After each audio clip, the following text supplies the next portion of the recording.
for IFL TV, proudly sponsored by Everlast. Delighted this week to be joined fresh off a fantastic win over the weekend at Fight Camp, Mr. Joshua Buatsi. Welcome, yes, John. Thanks for having me, man. What's happening? All good. Also joined by IFL TV's Andrew McGart and also Raza Ban. Josh, Josh to the weekend there. Great fight, mate. Appreciate it. Thank you, man. Thank you very much. Well, we obviously spoke quite late on Saturday night after your fight, but had a couple of days now to reflect on a tough fight.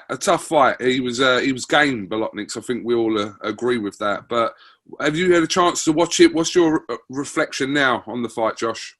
Yeah, KUGAN, I've watched it and I got the win. Like, you know, that's the aim, to always get the win. He was good, he was competitive, he was tough. I hit him with some very clean shots as the fight went on. I hit him with some very clean shots that he took well. And the shot that actually ended the fight, I thought to myself, that's strange, because I hit him with harder shots prior to that. But look, we were in the other half of the fight in the deeper rounds, where, you know, he had said he's going to take me into, which he did. But, you know, when people say they're going to take you to the deep end, they usually say, oh, we're going to take you to the deep end and then drown you. So for me, it was good that I was in the deep end swimming, because I knew I could do it, but I hadn't been in that situation before. So it was quite good to be in that situation in a real fight. It happens in sparring, it happens in different scenarios, but it was good for it to happen in a real fight. A very important fight against someone very good. So yeah, it was all right, to be fair. When we spoke about it a couple of days before the fight, on paper, for people that kind of have watched Bolotniks, this seemed to be the perfect fight for you. But after the fight, it definitely seemed like the perfect fight for you at this stage of your career. Yeah, I think looking for a few things, Krug. You know, we wanted rounds, which I've always said I want to do. I was able to get the rounds. I was able to almost put him away, and then he came back. So it was like, cool. What are you like again after you tried to empty the tank and it didn't work? Is there something inside you that still wants to fight? Do you still have it? And even the 2 rounds that I tried to take off, he was onto me. I gave him those rounds after watching it. So yeah, I think I got what I actually wanted from the fight. Is it the perfect fight? It's what was presented, you know. One thing, Cook, a lot of people turned down this guy. That's one thing I do know. His team said that to me. His management team said that to me. They said, Buatsi, everyone said no. But like I said to you, Cook, when we were given the offer, I said, yeah, man, we'll have it. My trainer said, yeah. I said, I'm cool with it. And we went ahead with it. When he won the golden contract, my amateur trainer, Mark Gillespie, said straight away, we'll take this fight next, Josh. It's someone that you can beat. So when it came to fruition and I was offered it, I said, cool, we'll take the fight. Now this fight's over, and we know, listening to Eddie Hearn, that there's a plan in place for you now. And listen, we know boxing's kind of not always predictable, and the plan you have now might not be the plan you have in February, but the plan is a route to Dimitri Bivol. Is that what you're going to focus on from now onwards? Nah, Krug, I focus on the next one. Because I remember I'm boxing again by the end of the year. And Eddie said, and then the world title. So I'm not even concentrating on that one. Of course, because it's within touching distance, we're going to be working to cover that as well. But mainly it's to win the next fight. As you know, with boxing, man, today you're the hero, tomorrow you're back to zero. So I have to stay on top of it and not look too ahead. It's to win the next one. But most importantly, the goal now, Cook, is to go on and to work on the mistakes that I did in the last fight. I seen your interview with Eddie, like you said. Give me some feedback on that, on what I was saying. No, you're right. I think you're right in the sense that boxers are always going to look for something to criticize. But obviously, Eddie's got a point as well. But he's got a point, Cook. Like, you know, it was my hardest test or whatever, and I boxed. I got the win. It was an up and down fight. I came out on top. And like he said, in that moment, you have to enjoy it. But like you said quite rightly, we'll always look for something to criticize, because I don't think it was a clean performance, because it wasn't. You see what I'm saying? So my aim right now is to have some time off, but to head back straight to the States and to start working on the things that I felt went wrong and what my coach also felt wrong. Because let's be real, man, if I'm stepping up these fighters, they're going to capitalize on the mistakes that I made. So I need to minimize them and increase what I did good, because I did some good work, but I need to make it more often. So that's kind of how I see it. There were good things that happened in the fight queue, which I need to do more, but there were also some bad things which I need to do less of. Josh, sorry, Kieran, when you go. No, I was going to ask something there, Josh. You said that you don't want to step back. So, in saying that, do you want somebody in the top 10 or the top 15? Like, we know, like, Callum Johnson, we know the UK fighters, Callum Smith's moved up now to light heavyweight and stuff like that. So, are you wanting that bigger name now in the top 15 rather than you mentioned they're not stepping back, you want to step forward. So, are we looking at a top 10 name probably? Yeah, Andrew, going to this, Bolotniks was, I think he was top 5 with 3 of the boards. So that was a good name. And I think it's definitely a smarter option to keep those type of opponents if the next one after that, or if we're, like Kug said, we're heading towards the world title. So it wouldn't be beneficial to get someone that isn't like that. You know what I'm saying? So it's something I leave the team to deal with. Like I said, for me and Virgil, it's for us to get back together again and start working again, man. Like I said, of course, I do want time off because I did 2 camps back to back.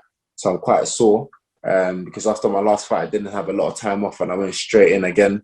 I was sparring like first week I got back into the States. So it was quite non-stop. So yeah, man, I'll have a few weeks off and then I'll get back into it. But yeah, we should be looking at top 15, top 10 opponents. Josh, let me come in there. A lot of people on Twitter were talking about the current light heavyweight mix in the UK, the Arthurs, the Yards, the Johnsons, Craig Richards as well. What are your thoughts on a fighter's mindset? We've seen in the past where we had someone like James DeGale and George Groves, very, very young. They took that fight. They both, James lost, but they both ended up becoming world champions. Then we've seen others. We've seen the Khans and the Brooks where people think, let's leave it, let it marinate, let one of them become a world champ. But then later down the line, it becomes political, boxing, politics kicks in. One's got a world title, one says you should get less than me. What's your mindset in this? My mindset is that it would be good for all of us to fight each other. Obviously, I did an interview with Kug again, I think on fight week, so last week, and Kug was saying, someone was stressing that they're not sure about me, and Kug was like, but the thing is, us fighters will fight each other, but in the interview or when Kug conversated with his mate, he said, there's more to it than that. And Raza, man, there's more to it. Most of us will probably fight each other, but there's more to it. And in the long run, we don't want it to be a story where, these guys were from the same country, but they didn't fight each other and this and that. So I think, we will fight each other, but what I'm not fixed on is concentrating too much on people in England when they're not the only light heavies in the world. If I can fight other light heavies to learn and to keep getting better, I'm going to do it. If these ones are going to be easier to make, then I'm going to do it as well. So what I'm not doing is pausing my career or like standing still because of people that are in Britain. You can't do that, man. You have to, there's people out there you can fight. You see what I'm saying? So I think for me now, is to just keep active. I've said that, man. That's what I wanted to do this year. So grateful I've managed to get 2 in, so I want to get a 3rd one in as well. Josh, I will say that now there's a path for you. You will have a fight, and then, like I said, if there's a 6-month path for you now, is have a fight, and then possibly fight Dimitri Bivol. As boxing fans, though, when we hear that that's your path now, which is rightfully so, and you've got to do what's best for your career, the names that you've been linked with, the domestic names, I feel, though, those fights, once you kind of reach there, may never happen. So, Callum Johnson, Anthony Yarde, got to throw in Lyndon Arthur now. He's beaten Anthony Yarde. Those kind of guys now, what Raz is saying was right, because maybe in 3-4 years, it makes sense to you at that time. But there's always a risk when you guys haven't fought each other that we don't get to see them fights, which is nothing to do with you, because you'll fight what's put in front of you, and it's got to make sense for your career. Well, Kug, I think with that, then it's up to the fighters and the team to make sure that you get yourself in that position. Like, if quite rightly, to an extent, if someone's got a belt and a countryman is calling you out and he's not top 10, you can say, actually, why are you calling me out? You're not even top 10 in my governing body. Like, stop calling my name. Then someone might say, you're right, I'm not top 10, but we're from the same country. There's interest, there's public demand. People want to see it. So there's two ways to it, man. So I think right now we're all in a good mix. I think most of us have got top 10 rankings, right? So I think I hear what Rez is saying, but if any of us gets a title at the moment, all of us have got top 10 rankings. So we do have the right to say, oh, why don't we get it on? I'm top 10 in your rankings, or with X amount governing bodies, I'm top 10. So why can't we get it on? And I'm sure when one of us gets it, the other will become mandatory, man. We're not limited. There's about five or so of us that you're talking about. But I always say to you guys, and I tell you straight, man, I concentrate on myself. You know, the other light heavies, I feel like we're having a mother's meetings about the other light heavies, and I don't really care. Like, I'm so fixed on what I'm doing. But Coog, and to you guys, if these fights do come and they can be made, I'll be ready. I'll show up, man. I think, Josh, what the thing is we've seen it with Kell Brook and Khan. I think the interest is just depth. Then we've seen it with Joshua and Fury, all the hype we were getting built up. We're like, it's happening. Two British heavyweights going at it, and then boom, it doesn't happen. So I think me, Razor, and Kugan, we're obviously in the sport talking about the game, but we're also boxing fans. I think selfishly we're thinking and we're wondering, oh, please just fight Yarde, just fight Callum Smith, just fight Callum Johnson. Do you know what I mean? In that, because it makes sense for us as British boxing fans. But like you're saying as well, it needs to make sense because you've got a path. You want to become world champion, and none of these light heavies in Britain are world champions. So you've got to do what's right for you. Yeah, I'll be real. There are some British fights that I'm like, damn, like, why didn't these lot fight each other? Like, I can only imagine what it would have been like. So, for sure, like, I'm not going to lie, you guys are probably looking at the light heavies and thinking, this will be a good fight. Like, I want to see what's going to happen with these guys if they were ever to fight each other. So, listen, the demand being there, I think is great. I understand it. But as boxers, do we have full control? I can say, I want to fight this guy, and he might say, I want to fight him too, but it's like, you mix with BT, I mix with the zone. How's that going to work? Unless I'm not saying it's not impossible, because Felix Cashbox, Denzel Bentley, there's been a few crossovers, so it is possible. But of fights of this magnitude, who will give in, I don't know. Unfortunately, that situation only really arises when somebody is made mandatory for someone's title, and them fights don't always materialise. We've seen loads of fighters get mandatories for British titles where it's cross promotions, etc. And I think probably 1 in every 4 happens. And that's not down for us to say, oh, it's right or wrong. Obviously, promoters want to keep their fighters on their own platform, so we understand that. Let me just ask you 2 questions, Josh. Right, the first one. Who would you rather fight out of Yarde and Arthur? I'd say Yarde, because just the demand has always been there. The demand's always been there. Then I'd also say Arthur as well, man. Arthur's got a good style. Like, you know, we sparred before, but the years ago we were younger, man. I think differently to how I thought years ago, and so does he. I know both of them as well. I say cool to them when I see them. Like, I think they're cool guys, but I think just based on the attention on which one you say to me, Yarde comes up straight away, because we know for years people were screaming for that fight. And then Lyndon Arthur came, did his thing as well, so he's also on the scene. So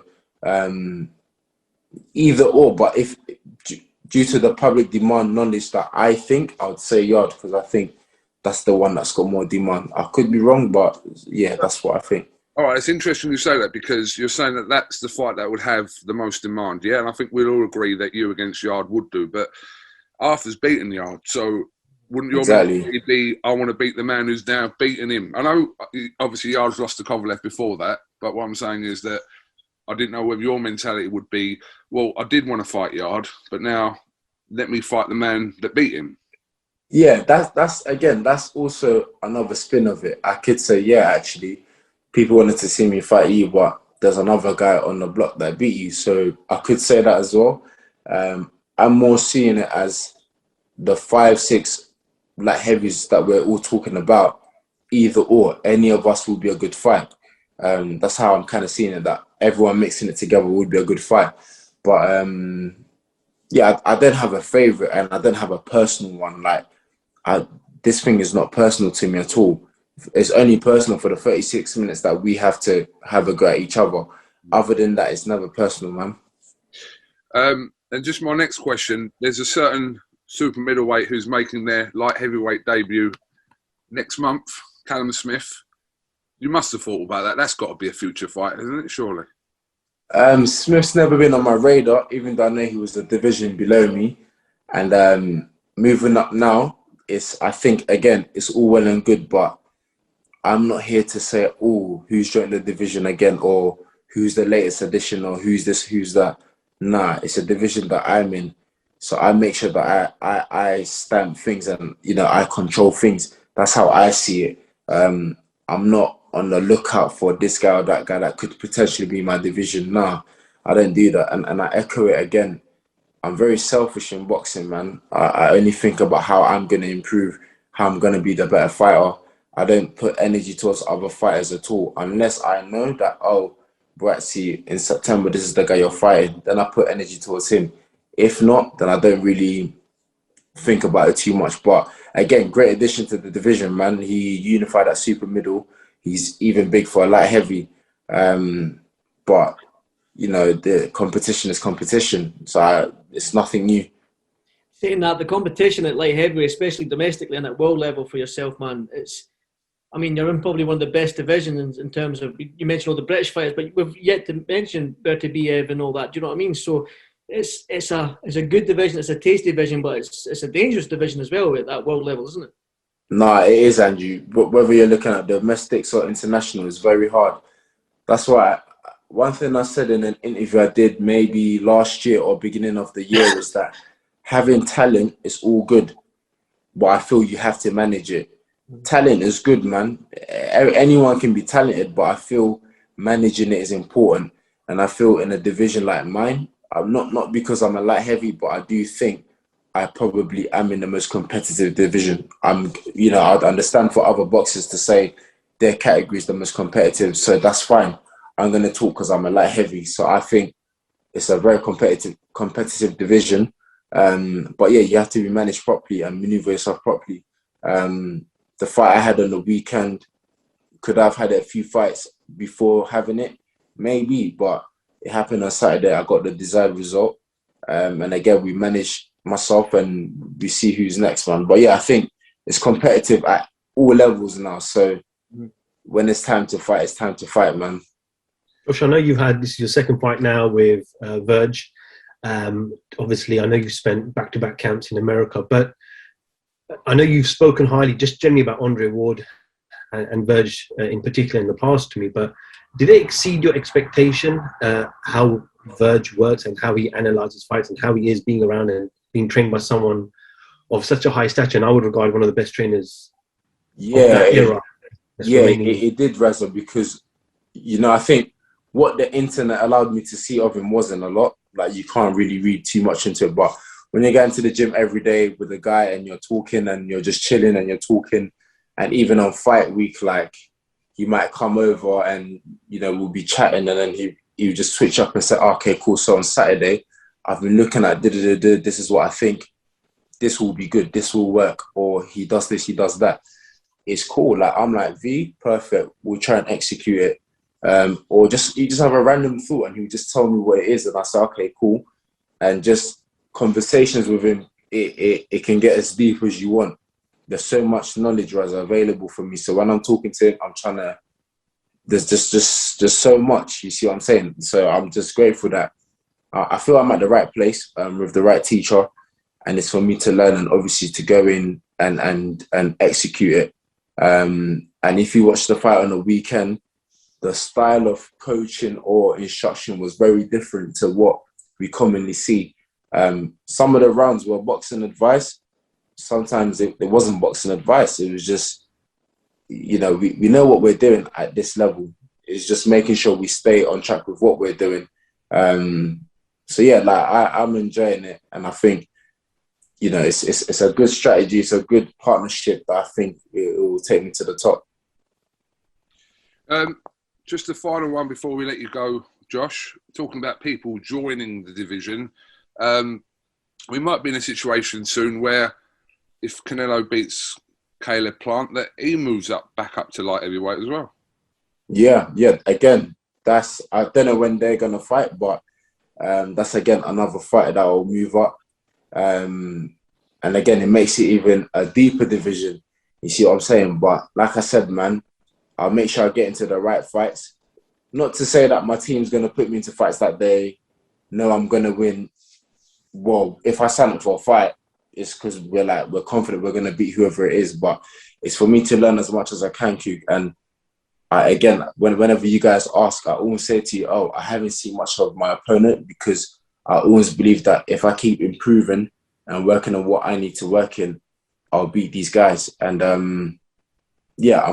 I try to block myself from everything, man, and listen to the people that are around me, because you might do something good, but someone's still going to talk. You might do something bad, but someone's still going to talk. So again, the division is getting deeper and deeper, but everyone has to believe they're the one that's going to be the one. So same energy I got, I believe I'm going to be the one. So it's for me to stay on it and to just keep boxing and winning.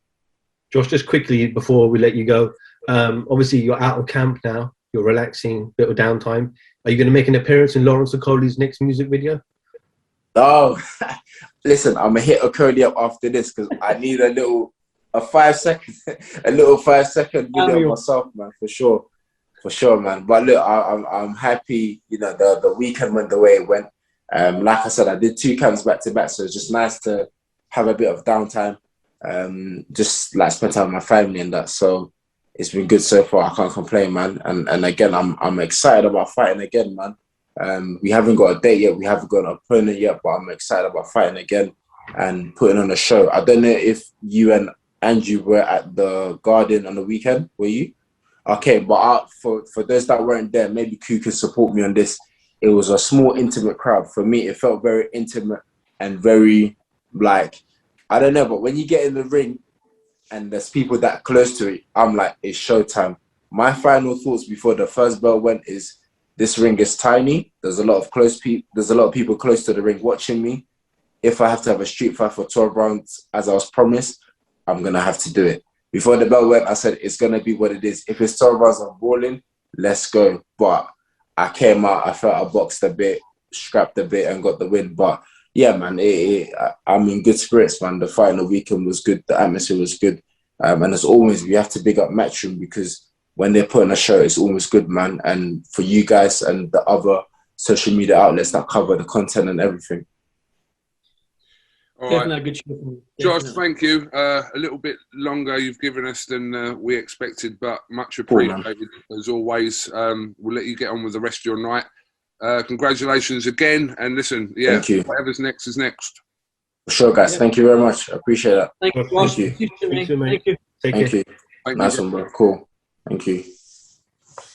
Yes, guys. Thank you very much, man. You good? Yo. Right. Okay. Thank you very much to Joshua Buatsi, fresh off his war he had with Bolotniks. Guys, let's jump straight into it. Get your fight picks out. Got him. I feel like I'm going to come third here. No way. Yeah. You go first then. Right. Coming in points. Andy first. 20. 20? Yep. Raza? 20. Oh, Kugan, come on, please. 22. Oh, well done. That's the first. Well done, Kugan. Flex as well. You know the mad thing is, before the main event, Buatsi's fight took place, I was number 1, ranked amongst many others, and then Buatsi got him out in 11 rounds. I thought it was earlier. Do you know what? The top points on it were split on the 28, so I'm getting closer, but yeah. no cigar this time. But Yeah, that's only took you 4 weeks to beat us, Kugan. No, that's well impressive. All right, mate. Can I request that because me and Andy are on level, can I still be above him because I'm always on the bottom for some reason when we're on level on points? Order, mate. Andrew, Raza, see. Right, so this week, Andrew is obviously in a hotel. He's about to fly out to Pacquiao and KUGAN. Yeah, just a word on this. Obviously, we're all gutted that we're not going to get to see a mouth-watering fight in Pacquiao and Errol Spence this week. We wish Errol Spence a very speedy recovery.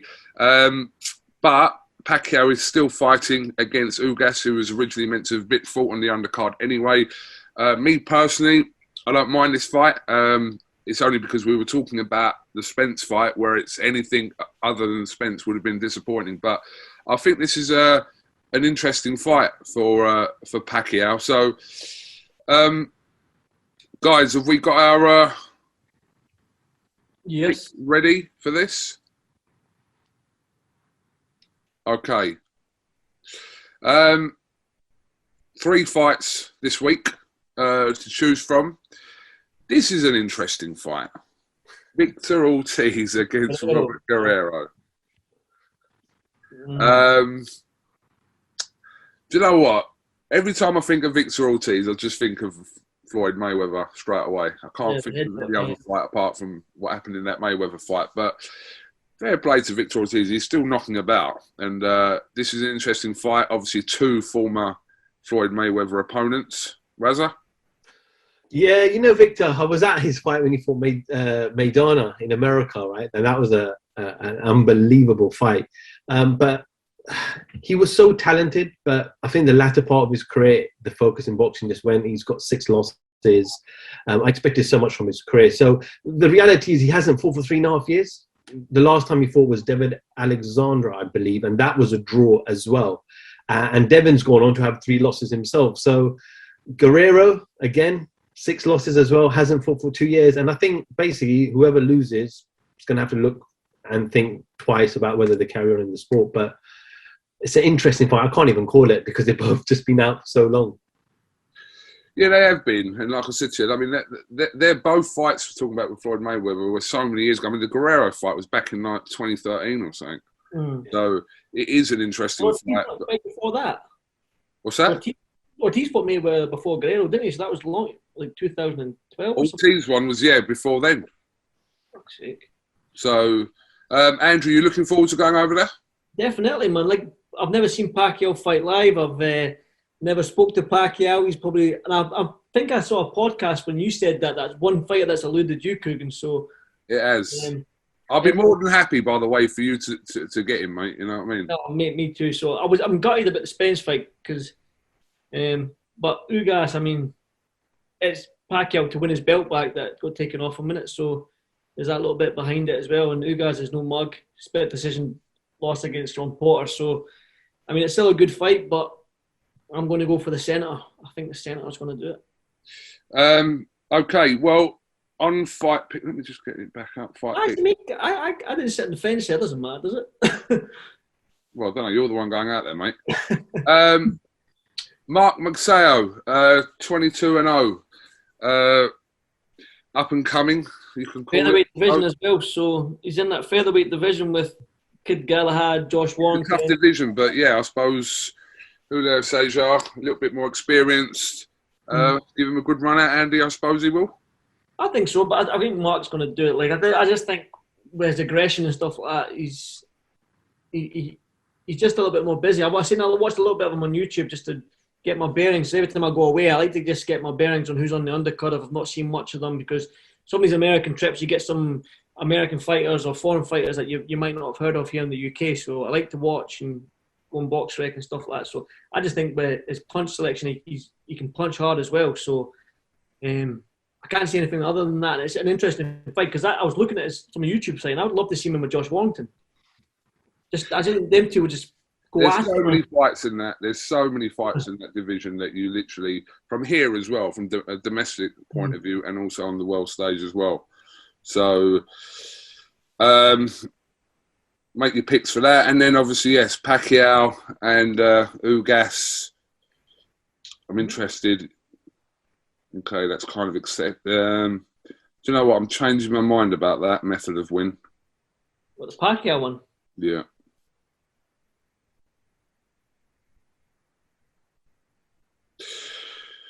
Right. Entered. Done. I'm stuck on the Guerrero Ortiz one. Guys, make sure you download Fight Picks, available on Android and iOS. You've got to be over 18. Thank you. To play, play responsibly and check terms and conditions, which are listed in the description of this video. Andy, you are off to Las Vegas for the Pacquiao fight, as we've said multiple times here. Yep. And then you're on to the big one next week as well. I can't wait for that one. I can't wait for Monday's call on that one. Jake Paul against Tyrone Woodley. Obviously, Tommy Fury, not Tyson Fury. Tommy Fury on the bill alongside Daniel Dubois as well. So you're going to have an interesting week there. Mm-hmm.